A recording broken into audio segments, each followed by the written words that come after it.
Bismillahirrahmanirrahim. Assalamu alaykum, hurmatli ko'ruvchilar. Istiqlol kundalik xabarlarini ko'rishinglarni qarshi olamiz. Men Abdullah Yalqun. Programmamizda vatanimiz Sharq Turkiston va dunyo kun tartibidagi eng muhim xabarlarni huzuringizga sunamiz. Qanamsizlik qilinglar, ekranimiz bo'lsin. Xitoy Sharq Turkistonni muhim ochliq bazasi qilish uchun kuchmoqda. Xitoy ishg'oliyat ostidagi Sharq Turkistonni muhim energiya manbasi, ochliq manbasi, arzon emgak kuchi manbalariga aylantirish uchun zo'r miqdorda kuch va xarajat ajratayotgan bo'lib, yaqin kelgusida ochliq omborini texmo kengaytib qurishni planlagan.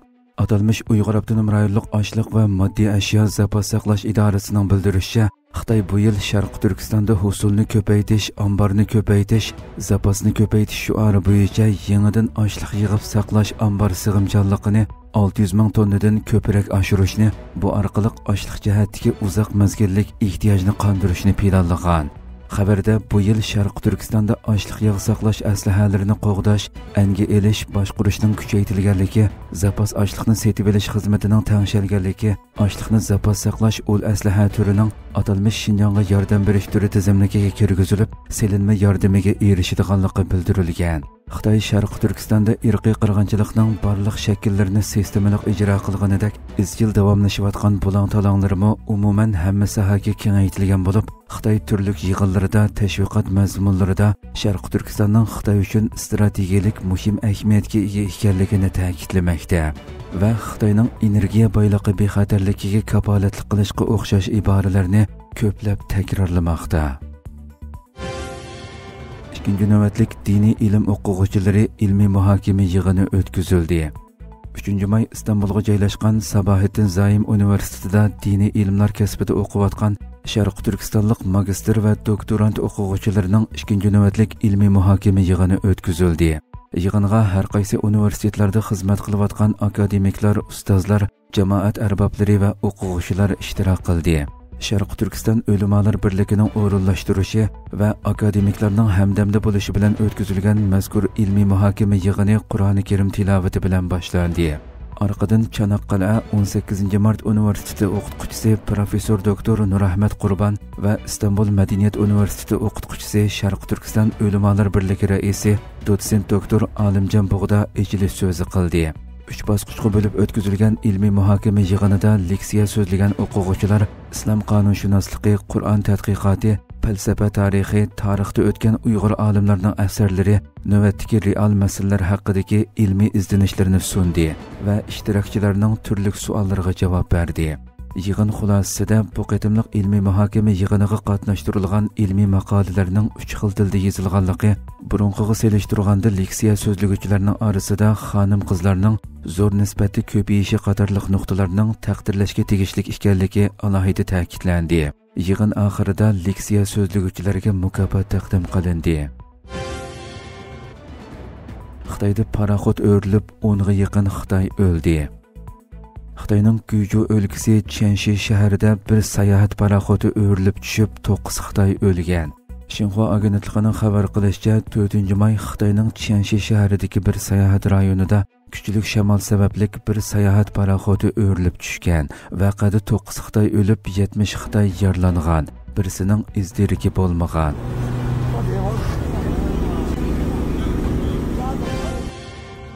Xitoyning g'oyat zo'r ko'lamlik elchixona selishiga qarshi namoyish o'tkazildi. Angliya hukumati Xitoyning Londonda g'oyat zo'r ko'lamlik elchixona selish planini tasdiqlamaslikni bu oyda qaror qiladigan bo'lib, necha minglagan kishi yig'ilib, buningga qarshi namoyish o'tkazdi.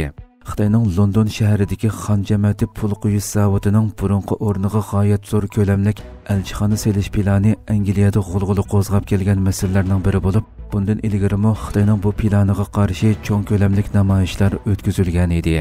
3-may Xon jamiyati pul quyish zavodi oldida o'tkazilgan namoyishga Hongkongliklarni asos qilgan necha minglagan kishi qatnashgan va Xitoyga bosh egish mangulik mag'lubiyatdir deb yozilgan plakatlarni ko'tarib shuar tovlashgan. Bu o'qituvchilarning bu yil Xitoyning darajadan tashqari elchixona qurishiga qarshi o'tkazgan 3-qatimliq cho'ng ko'lamlik namoyishi hisoblanadi ekan.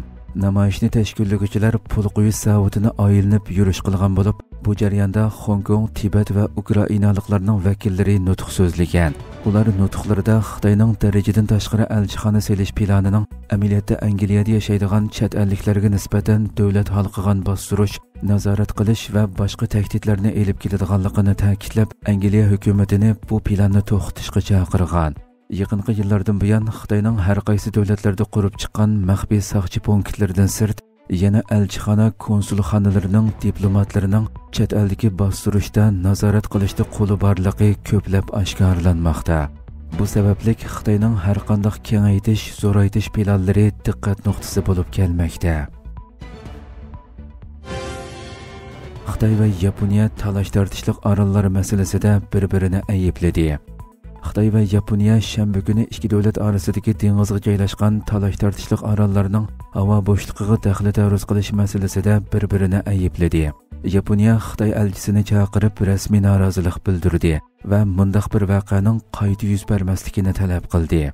Buningga javoban Xitoy Yaponiyaga tava bir ommaviy aeroplanning orollardagi Xitoy havo bo'shlig'iga qonunsiz holda kirganligini, bu ahvolning bir dengiz mudofaa paraxodidan tik uchar yo'llab mazkur aeroplanni yiroqlashtirishga sabab bo'lganligini da'vo qildi.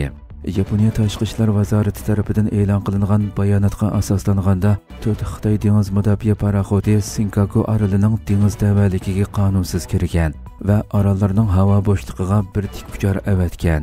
Yaponiya hukumati Xitoy elchixonasining muavin elchisini chaqirib, Yaponiyaning kuchlik noroziligini yetkazgan va bu xildagi harakatlarning qaytalanmasligi uchun qattiq ogohlantirgan. Xitoy dengiz mudofaa qismi bu vaqtdagi bayonotida paraxodlarning qonun bo'yicha normal bir kuzatish ijro qilganligini va Yaponiyaga tava bir ommaviy aeroplanning Xitoyga tava havo bo'shlig'iga qonunsiz holda kirganligini da'vo qildi. Xitoy bayonotchisi yana mazkur orolning Xitoyning ayrilmas bir parchasi ekanligi, Yaponiyaning qonunsiz faoliyatlarini to'xtatishga chaqiradiganligi haqida jar soldi. Rossiya bilan Ukraina kechichi o'zaro hujum qilishdi. Ukraina havo armiyasi shanba atigan Rossiyaning kechichi Ukrainaga 183 dona uchquchsiz havo apparati va 2 dona ballistik boshqariladigan bomba bilan hujum qilganligini e'lon qildi. Bu vaqtdagi bayonotda 183 dona uchquchsiz havo apparatidan 77sining tushirib etilganligi, qolgan 73ning hech qanday ziyon yetkazmayli tushib ketganligi bildirildi. Rossiya doiralari juma kechasi Ukrainaning keng ko'lamli uchquchsiz havo apparati hujumida kam deganda 4 kishining yaralanganligini ilgari surdi. Rossiya davlat mudofaa ministrligining bayonotiga asoslanganda, kechida Rossiyaning 6 rayonida taxminan 170 dona Ukraina uchquchsiz havo apparati tushirib etilgan.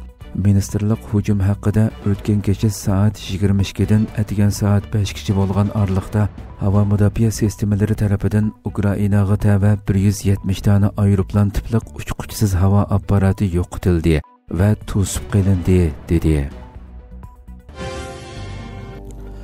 Hurmatli ko'ruvchilarimiz, shuna qilib bugungi xabarlarimiz mush yerda oxirlashdi. Inshaalloh atiki programmamizni ko'rishguncha omon bo'linglar. Assalomu alaykum va rahmatulloh.